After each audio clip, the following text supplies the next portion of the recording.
Social democratic party of India Mangaluru ಗ್ರಾಮಾಂತರ ಜಿಲ್ಲಾ ಸಮಿತಿ ವತಿಯಿಂದ ಬ್ರಹ್ಮರಕೊಟ್ಲು ಟೋಲ್ಗೇಟ್ ತೆರವಿಗೆ ಆಗ್ರಹಿಸಿ ಹಮ್ಮಿಕೊಂಡಿದ್ದಂತಹ ಜಿಲ್ಲಾದ್ಯಂತ ಸಾರ್ವಜನಿಕ ಸಹಿ ಸಂಗ್ರಹ ಅಭಿಯಾನವು ಪುತ್ತೂರು ವಿಧಾನಸಭಾ ಕ್ಷೇತ್ರ ವ್ಯಾಪ್ತಿಯ ಗಾಂಧಿಕಟ್ಟೆ ಬಳಿ Kabaka junction, Vitla junction, Kumbra junction ಹಾಗೂ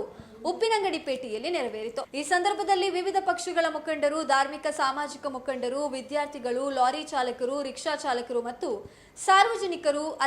ಉತ್ಸಾಹದಿಂದ ಪಾಲ್ಗೊಂಡು ಎಸ್ಡಿಪಿಐ ನಡೆಸುವ ಹೋರಾಟಕ್ಕೆ ಬೆಂಬಲವನ್ನು ಸೂಚಿಸಿದರು. ಈ ಸಂದರ್ಭದಲ್ಲಿ ಮಾತನಾಡಿದ ಎಸ್ಡಿಪಿಐ ಪುತ್ತೂರು ವಿಧಾನಸಭಾ ಕ್ಷೇತ್ರ ಅಧ್ಯಕ್ಷರಾದ ಅಶ್ರಫ್ ಬಾವು ಅವರು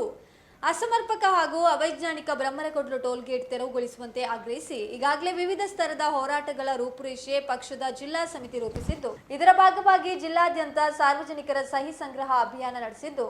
ಮುಂದಿನ ಭಾಗವಾಗಿ ಫೆಬ್ರವರಿ 25ರಂದು ಟೋಲ್ಗೇಟ್ ಬಳಿ ಒಂದು ದಿನದ ಧರಣಿ ಸತ್ಯಾಗ್ರಹ ಕೂಡ ನಡೆಸಲು ಜಿಲ್ಲಾ ಸಮಿತಿಯು ತೀರ್ಮಾನಿಸಿದ್ದು, ಸಾರ್ವಜನಿಕರು ಹೆಚ್ಚಿನ ಸಂಖ್ಯೆಯಲ್ಲಿ ಭಾಗವಹಿಸುವಂತೆ